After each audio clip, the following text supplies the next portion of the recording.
What's good, y'all? What's good, Real Talk Squad? This is Miles. You're listening to Real Talk with Miles Johnson, where we always keep it real.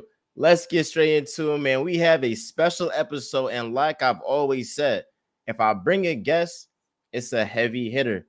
Right here, I got Natalie Esquire, an NBC sports producer who I work with this past summer during the Olympics, and she knows all things basketball, all things WNBA. She covers the WNBA for NBC Sports and on her turf.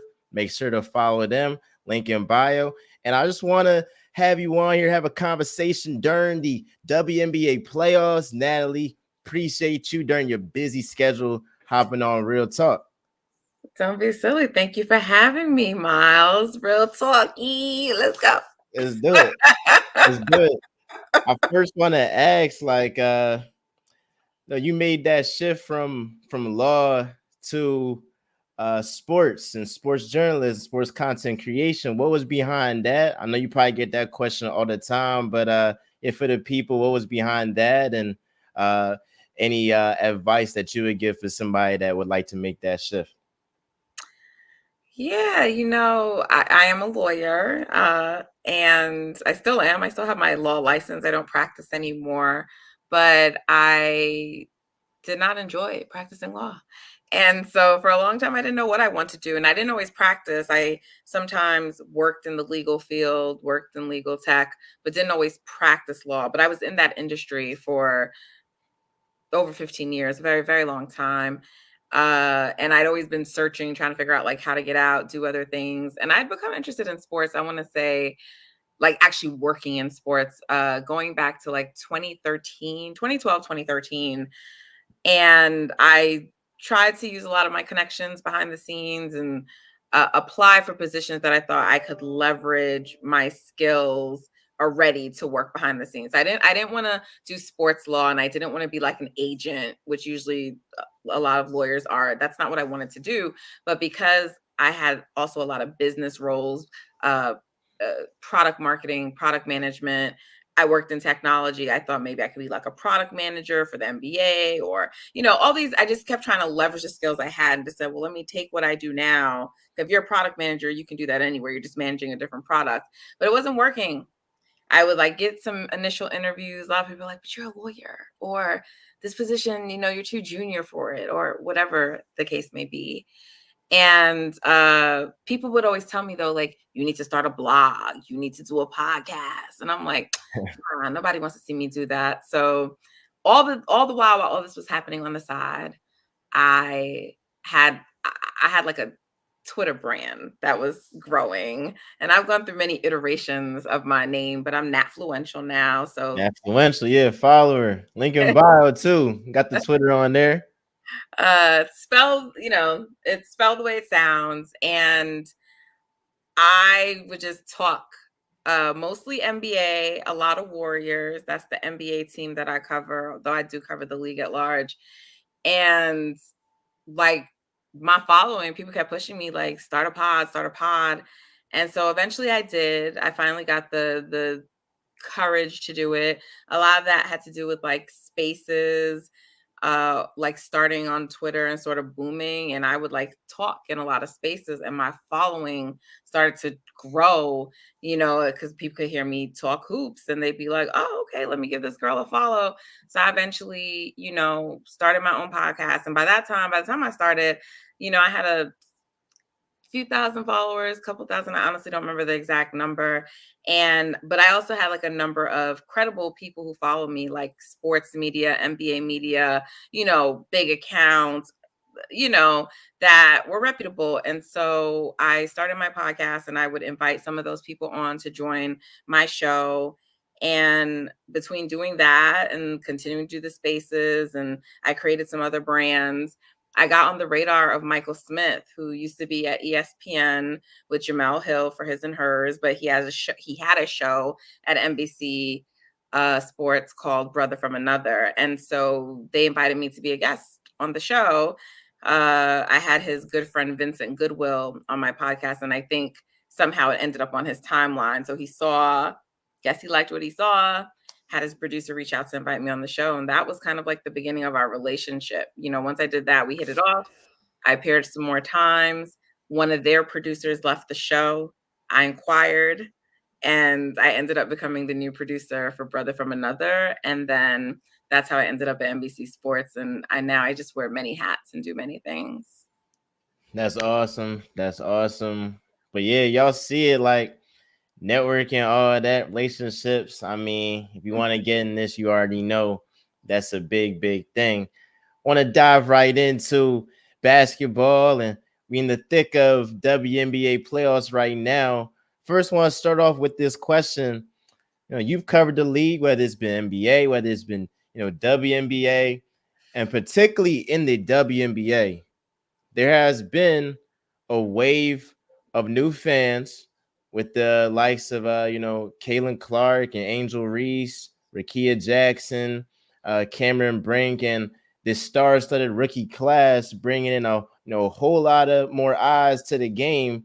What's your whole take on the new eyes, the discourse, good or bad, that's happened during this season? And just giving your perspective as somebody who like really covers the league, before this whole new wave of fans came in.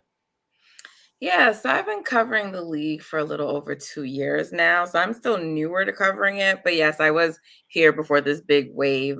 I certainly came around while the league was on an uptick, and I think that's important to point out because some people seem to think like nobody cared about the WNBA before now, and that's just not true. It was already in an upward trend, and certainly Caitlyn Clark, Angel Reese, and this rookie class has accelerated that. But the league was already trending up because you had the likes of people like Asia Wilson, Brianna Stewart, Sabrina Ionescu, who were popular and I think making sort of that crossover appeal to others. And then you've had people like legends like Diana Taurasi, who, maybe getting close to retiring, but people like her who have been working to help build the game and make it more known and make it more global. So there's been a lot of effort by many people, even in this space, people who cover the league, trailblazers before me, who I take my lead from, who have been here already, LaChina Robinson, Tarika Foster Brasby, so many other names I could name. They've been here covering this sport. And all of this just sort of is coming together, at the right time into this culmination for what is here now. And really, this rookie class that's so popular and bringing all their fans with them, they're really the beneficiaries of the work that was put in before them. They have NIL deals now. There's social media. Skylar Diggins Smith was really kind of one of the first athletes on the women's side to really leverage women's basketball, to leverage that. Skylar was very popular, and these rookies have taken it to another level. So I think it's really great for the league from that standpoint. But I think there's a lot of growing the media has to do, that fans have to do. It's one thing, like, I understand that you're going to come and be new. I don't expect you to just know all the history and go pick up, book, or not even a book, but Google, whatever it is, watch YouTube, whatever it is that people do to learn history. But what I will say is that you shouldn't be coming over like authoritatively, like everything, and putting down other people and being dismissive of the current players and the people who have been here. So yeah, there's been some other kinds of discourse. It hasn't always been great. Caitlyn Clark is amazing, and obviously people love to watch her. And so with that, for people who are her fans, they're very protective of her, and they think, many people feel like, people should kind of be bowing down to her like she's a savior of the league. The league never needed saving, but Caitlyn Clark is great. She's a tremendous player, and she, along with many other athletes, are helping to grow this. So I think it's really important that people try to learn the history of the game and actually understand why it had its struggles.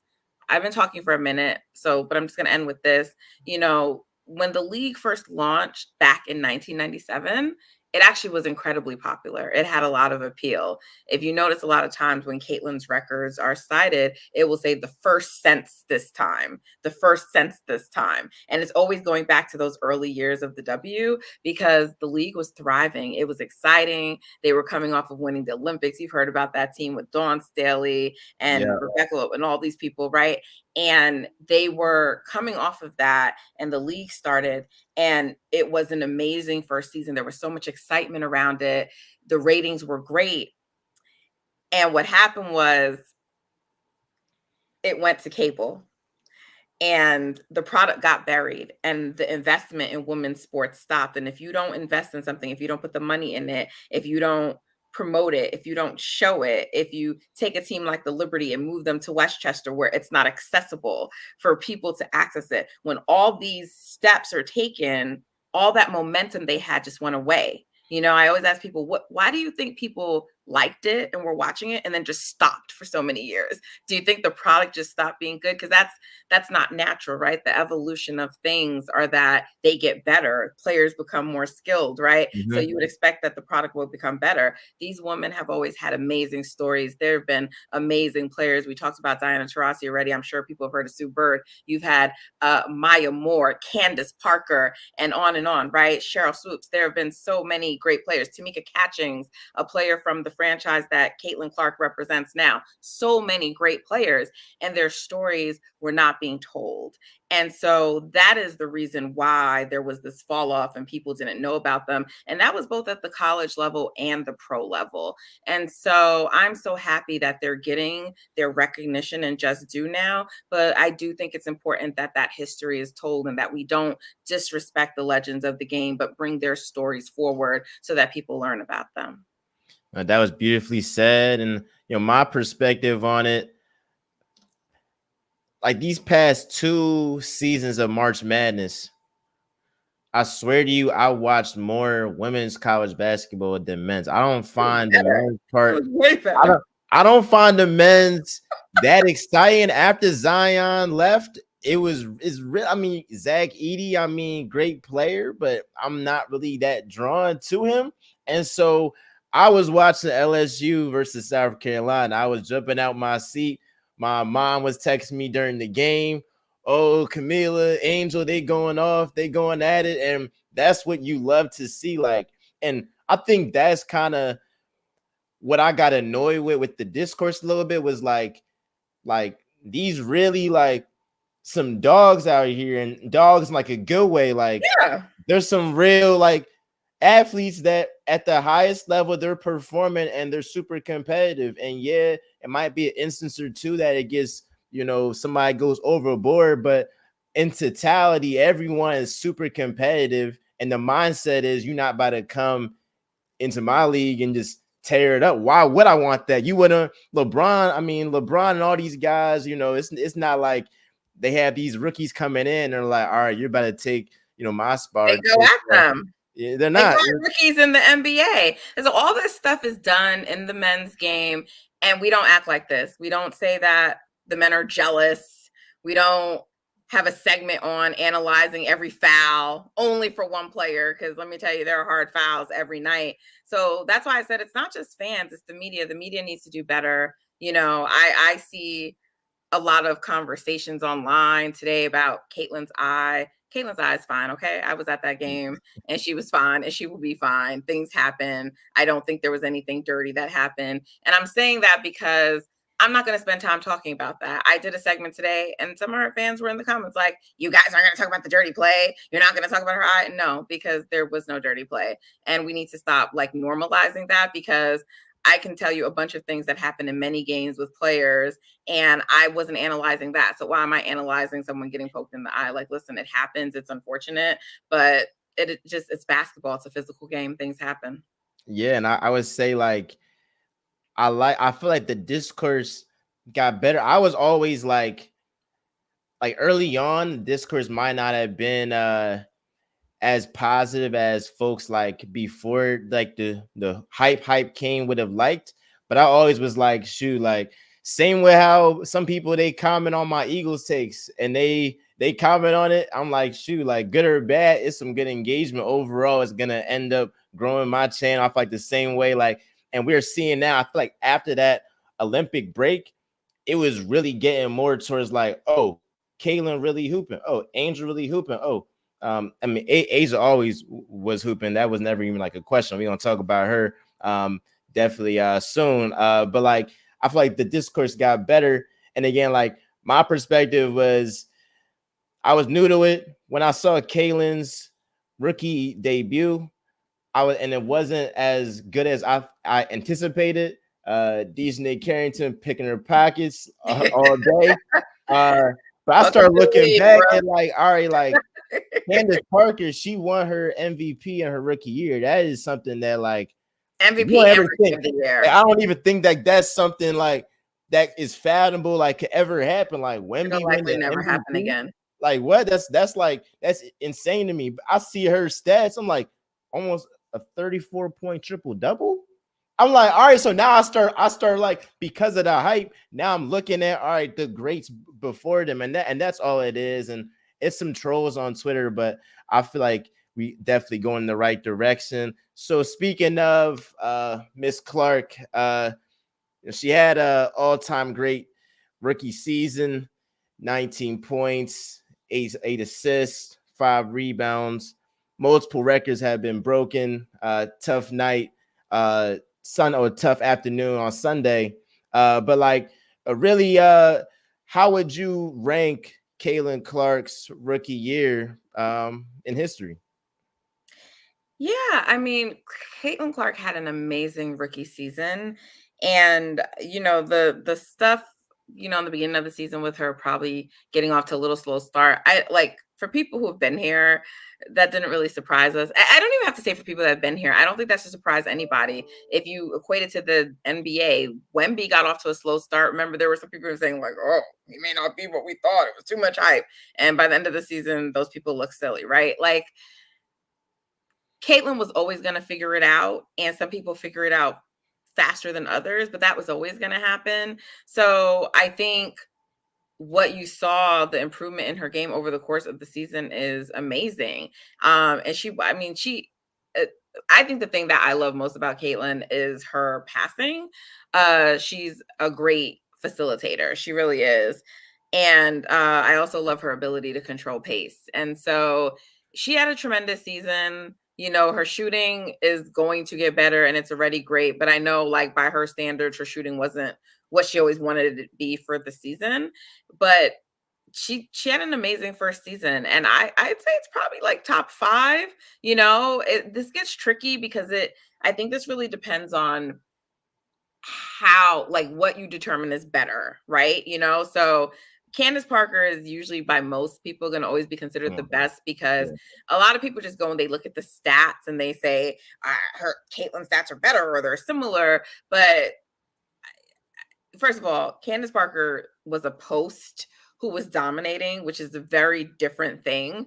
It's also in an era where the 3-point shot wasn't there. So that context needs to be there when you're contextualizing like how many points someone has and what they were scoring. So she was rookie of the year and MVP in the same season. Candace was amazing. And she also had guard-like skills as opposed. So similar to like, Diana Taurasi the other day said about Asia, like I kind of look at her like a guard, and Candace was doing things that someone her size should not be doing. It's like, Mhm. how are you moving like this at your height? So Candace Parker, for many, that's many people's GOAT. And so that definitely is the season I think that you'd have to say was probably number 1. But then I think after that, there's so many, that you could point to. ESPN recently put together a list. So they had Caitlyn third on that list. They had Tamika Catchings, who I mentioned is from the Indiana Fever. Right now, still, I think is probably considered like the best player in Indiana Fever history, just because Caitlyn is so new. She might and probably will go down as that too. But Tamika Catchings is a legend, and she's actually not talked about enough for me. So her rookie season stats were 18.6 points per game, 8.6 rebounds per game, 3.6 3.7 assists per game and 2.9 steals per game. Tamika is an amazing player, and I always thought something that was so fascinating about Tamika is that she's hearing impaired, and so the fact that she can play and do all the things she does, not that people can't who have hearing impairments or some kind of disability can't, but it's just an added challenge for her, and that she's one of the best players in WNBA history is remarkable. So that's who they had second. I don't even know if I would have Tamika second because there's so many names on this list. Simone Augustin, who didn't even make their top 10, but they said was in consideration. I kind of feel like she needs to be in the top 10. So I'm not sure about their top 10 list. But Simone Augustus, who was on a team that Caitlyn Clark grew up loving, the Minnesota Lynx team that won a number of championships that had Maya Moore on it, Simone Augustus and others. That was Caitlyn Clark's team. And Simone Augustus averaged 21.9 points, basically 22 points as a rookie guard. Like, Simone was a hooper, okay? So, and then you have I feel like people don't talk about A'ja Wilson's rookie season a lot. 20.7 points per game, 8 rebounds per game, 2.2 assists, and 1.7 blocks per game. You know what I'm saying? These are some amazing rookie seasons. Someone like Maya Moore, who I think was ranked 4th, she only had 13, and I say only, I don't mean that as a slight. I'm gonna, but I'm saying she had 13.2 points per game, 4.6 rebounds per game, 2.6 assists per game. I think in that context, it's important to understand the team that Maya was on because there were some great players around her. But Maya Moore joined that team and they won the championship in her rookie season. So that's why you consider that one of the greatest rookie seasons of all time. Because some people are basing it on how far you go, right? So some of these rookies didn't make the playoffs. So you might say, well, I don't want to put that up there. Angel Reese made their top 10. She was number 10.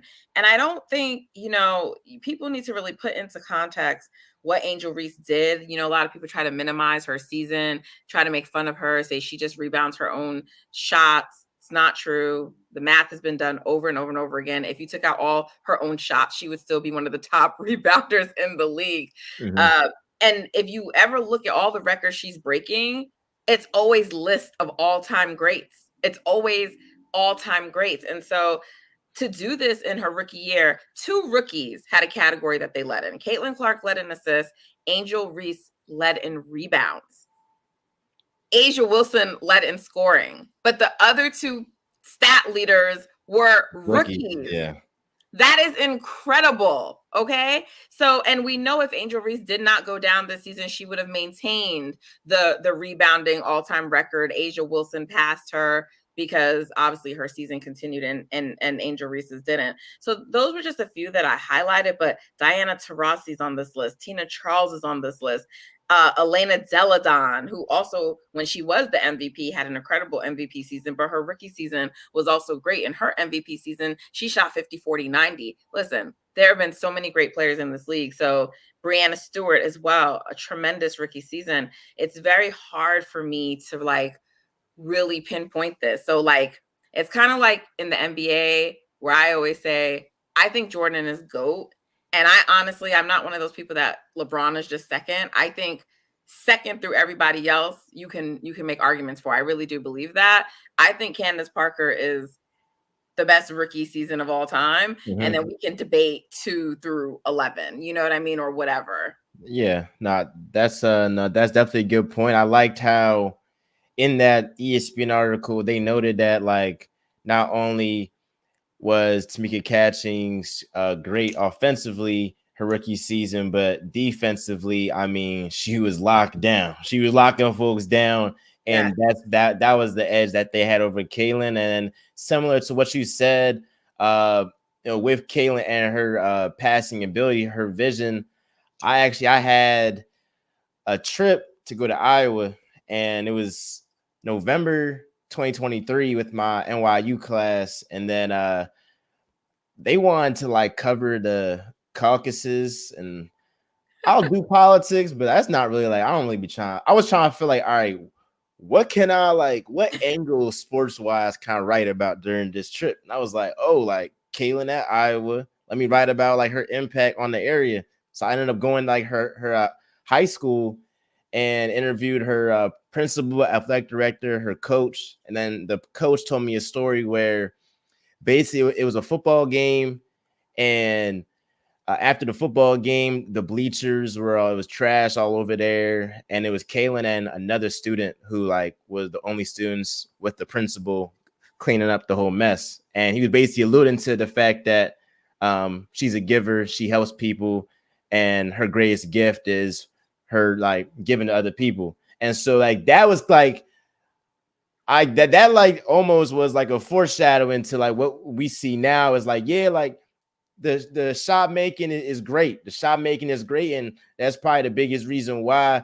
she was able to get this following because of her sharp shooting. But her best gift is it's that vision for sure. I mean, it's once you get them turnovers down, oh my gosh. And then with Angel, I've always been like, if you want to stop it and stop it, but you can't stop it. So like, and if nobody's done it, then it's not why that we easy not? to do. It must not have been that hard. It must not have been that hard. And so great seasons. I think Maya Moore definitely got to be top 3. I mean, if you win a championship and if you're a key piece and the Lynx win the championship, you're like that missing piece for them. It was kind of like maybe if the Pistons drafted Carmelo Anthony, maybe if they like drafted him and didn't butcher that, then he would have been a key piece of a championship team. But like that's definitely got to be taken into account. But no, that was some great seasons. And then speaking of great seasons, A'ja Wilson. And when you talk about dominance, 27 points, 12 rebounds, around 2 steals. I mean, it was like almost every night it was some monster stat line and blocks too. Yeah. blocks as She was well. just shy of 100 blocks on the season. 1,000 points, WNBA record. I mean, how would you describe A'ja Wilson's dominant season? I wouldn't have said this before because I didn't want people to be like, oh, you too new. You just not remembering things. But I had a conversation earlier today with Tamika Foster-Brasby, who has been watching the WNBA since its inception. And Tarika's very well respected in this space. And she said it's the best season she's ever seen from a player, single season. And I thought that was saying a lot from Tarika. It's certainly the greatest thing I've seen. And I've only really been dialed into the WNBA for a few years now, but it's incredible. A'ja's season, and what she did and what she continues to do. And it's scary thinking about the fact that like she's very young. She can still do more. Like, what's the number going to be at where she ends? Because you're not going to convince me. First of all, I think she should have been getting her 4th MVP this year. So to me, she's already been deprived of an MVP that she should have. But I can't imagine, even with voters fatigue, all that stuff, I can't imagine that there's not another MVP somewhere down the line for her, another gold medal, another championship.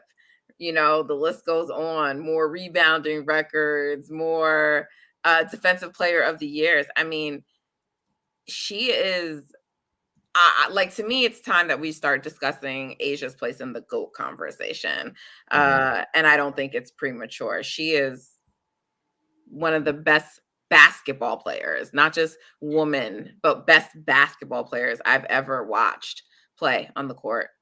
No, flat out amazing. And is there a certain pressure for A'ja to cap off this MVP year with a three-peat, with the Aces going ahead and getting that three-peat, the first one in the 5-game era? I know that it was the Houston Comets, they were the only team to three-peat.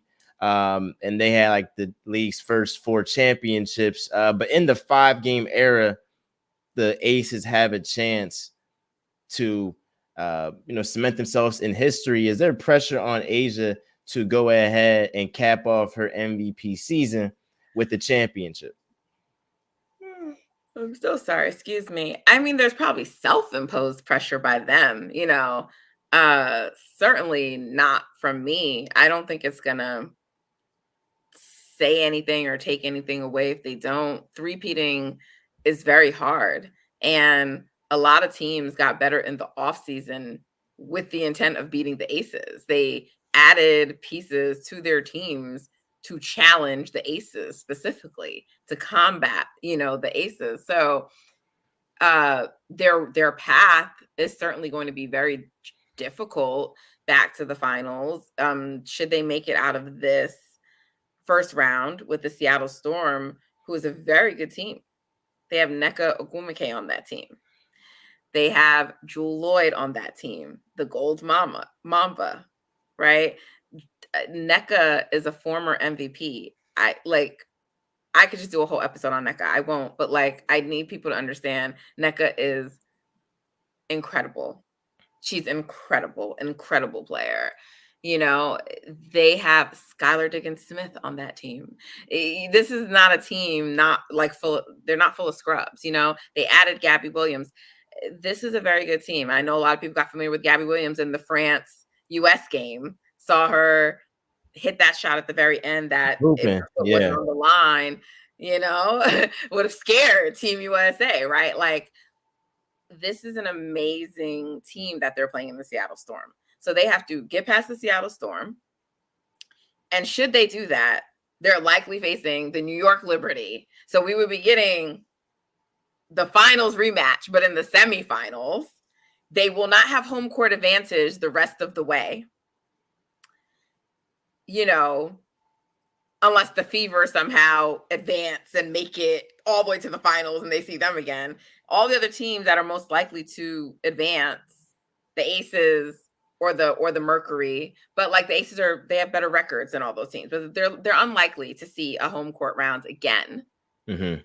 And then should they make it back to the finals, if they survive the New York Liberty, the team with the #1 record in the league, who is built to beat them, they then would most likely be facing the Minnesota Lynx on the other side, the #2 team. It's a hard road. I mean, it's not who has the MVP front runner on their team in Nafisa Collier, who but for Asia Wilson just giving us the best season ever in WNBA history would have hands down been the MVP. And Fee had the best numbers yesterday. She had 38 points, whatever it was. She was balling. 60% from 3, 57% from the field, 92% from the free throw line, hooping. Yeah. Hooping. So, their path to do this won't be easy. So, can they do it? I think they can. Will they do it? I'm not sure. But I think the Aces that we started to see in the last 10 games of the season, I believe they went 9-1. So from August 30th on, they only lost one game. The one game they lost, Asia Wilson did not play. It was to the New York Liberty, and they almost won that game. At one point late in the fourth quarter, they took the lead down Asia Wilson against the New York Liberty. So the point guard, Chelsea Gray, is back, and she's looking like herself again. Jackie Young, whatever little shooting slump she was going through, appears to be over. Mm-hmm. They got Tiffany Hayes coming off the bench, looking like that was one of the best pickups, pulling her out of retirement, and Asia Wilson being Asia Wilson. Asia Wilson started the game yesterday, I think, going 1 for 8 in the first half, either 1 for 8 or 1 for 10. She finished in the second half shooting something crazy, and she finished with 21 points, okay? I think her first half, let me just make sure I get my numbers right, because it made no sense. It was a slow start for her. I'm like, okay, maybe there's a little, hangover, just collected the MVP, whatever the case may be. And then she went on to she had 21, yeah, 8, 9 for 21 from the field. 1 of 8 in the first half, 8 of 12 in the second half. That's stupid. Yeah. Like, she's so silly. You know what I mean? Yep. Like, it, come on. And their So, defense in the fourth, the Storm only had 2 points in the fourth. So when and not a they field want to goal. lock down, they can lock down. Those were free throws, by the way. Not even a field goal, free throws. So, listen, I don't think, there's been a debate on X, and people are saying, like, who has more pressure? Is it the Aces to three-peat, or is it the New York Liberty to win, which would be their first in franchise history? I think it's the Liberty. I really do think it's the Liberty and not the Aces. But Asia has some haters, like any great player does. So I'm sure her haters will use it. But for me, it does nothing for me, in my opinion, if they don't three-peat. It's hard to do. Yeah, I agree, and I'm glad that you brought that question up because that was gonna be like my next segue in terms of New York Liberty. They've been in the finals 5 times. They haven't gotten a chip yet. I know Stewie, she got a chip with the Storm, right? She has 2. Yep. And so like, she has hers, but in terms of being on Liberty, they haven't gotten any hardware. I was there in the finals with my NYU classmates last, what was it, like October, November last year. Packed. Barclays was flat out packed. But Yeah. I have to agree that the Liberty gotta win this. I feel like if they weren't the number 1 seed, I might have said the Aces, but I feel like you number 1 seed, you're continuing to knock on the door. And you have a Aces team that has shown to be vulnerable. Yeah, the links are nice, but y'all are number 1 seed for a reason. It's y'all's for the taking. I feel like obviously it's not gonna be easy. It's not gonna be easy, and you correct me if I'm wrong, but like I feel like they should be the front runners given their regular season to go ahead and get their first chip. And they have the most to gain too. Well, that's that. I'll maybe. What are the Vegas odds right now? Have you checked who is it? Is it the Liberty? Let me see.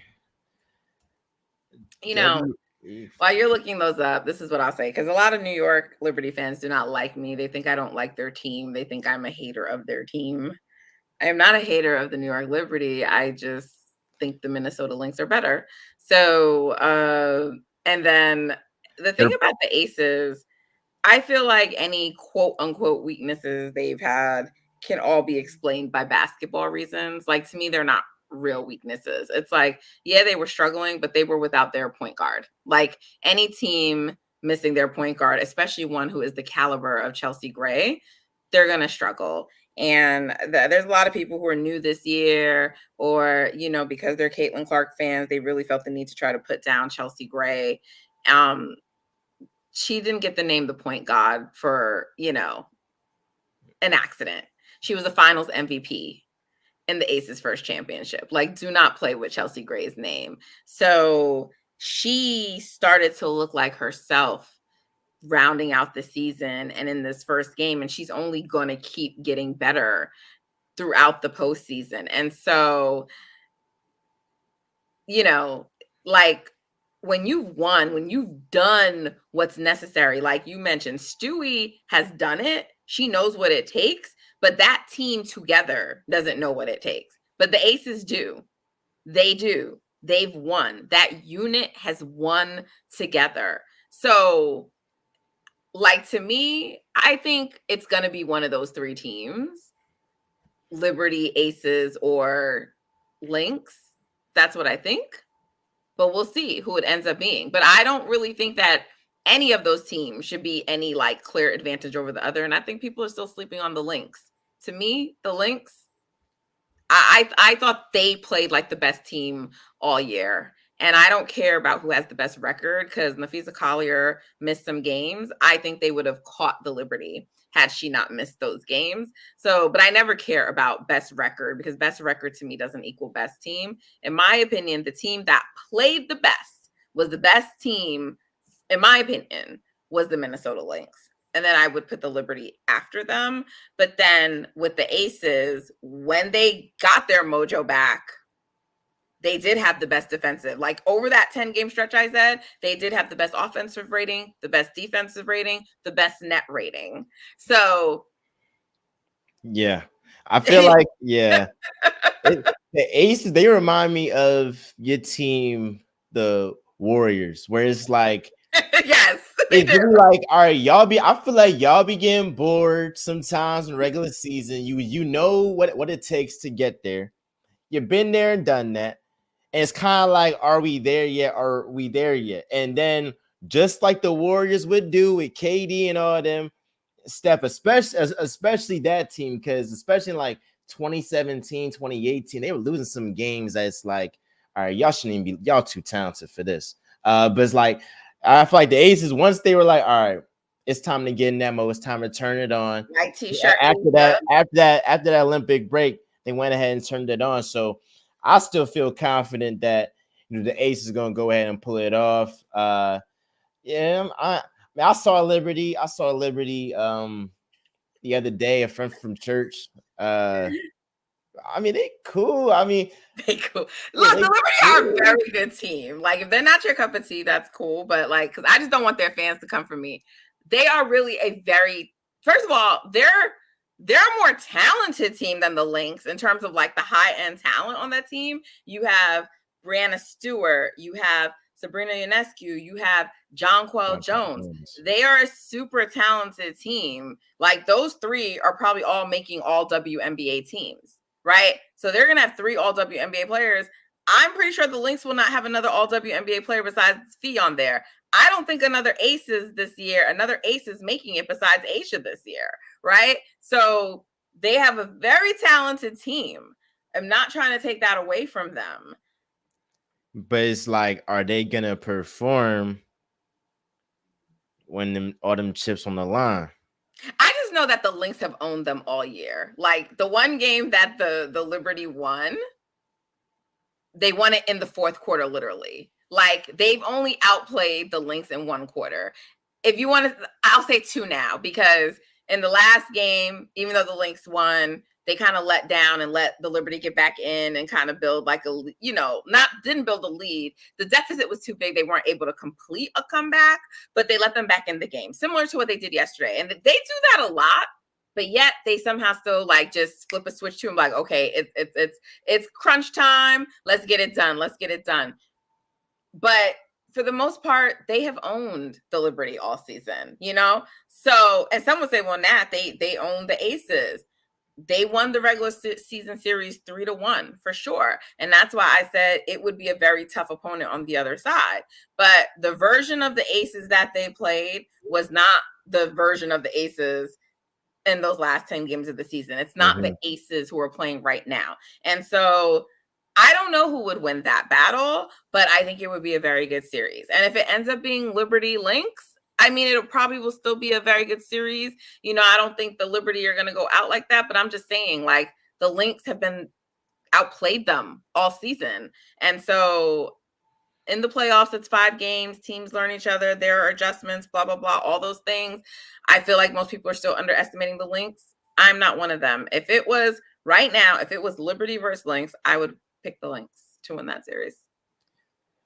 Great. And what's your last top? Oh yeah, we already did our final. We saw our final special.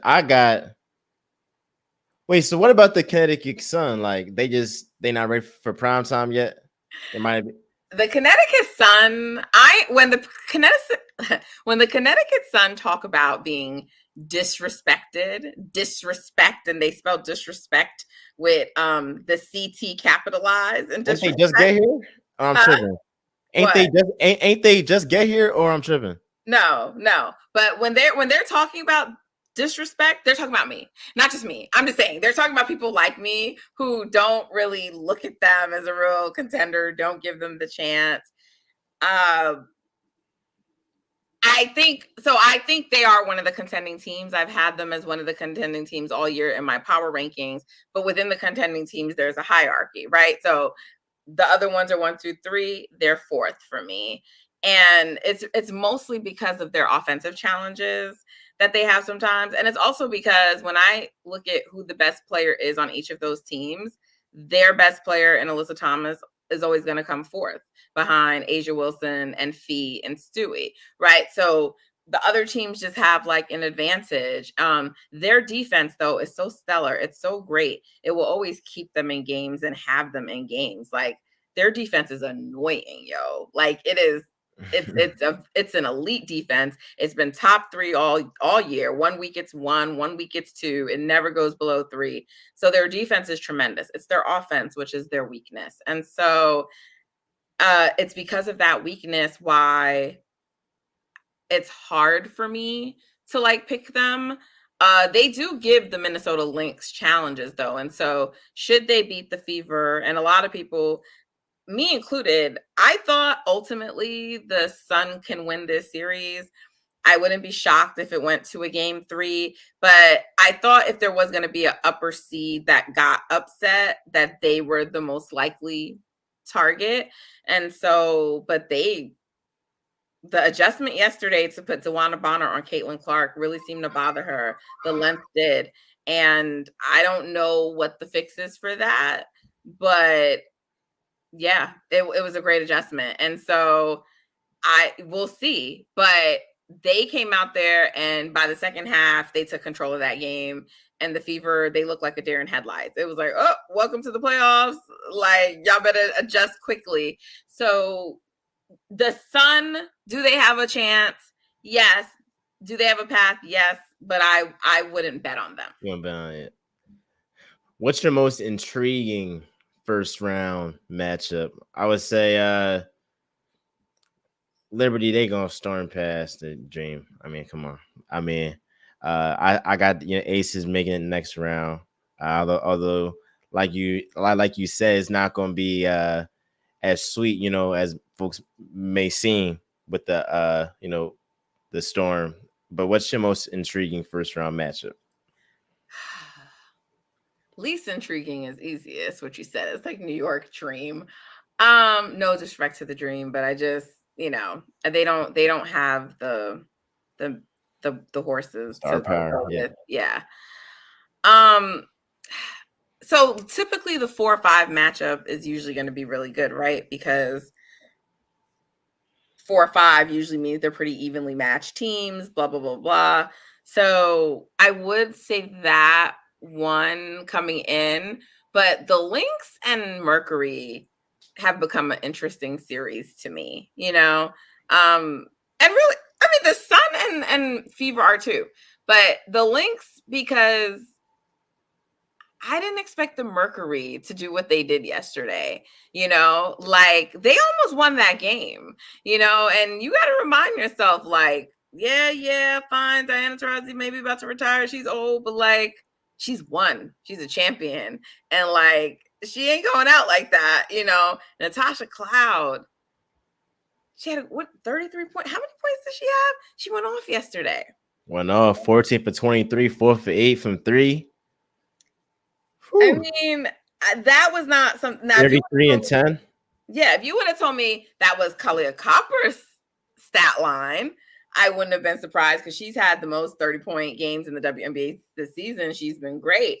But that coming from Natasha Cloud, and them also almost winning that game, coming back from being down so much, taking the lead at one point, that became a very interesting game. I didn't expect that game to be interesting at all. I thought that game was going to be like the Dream and New York. So now I'm really interested in that series to see, are we going to get another close game?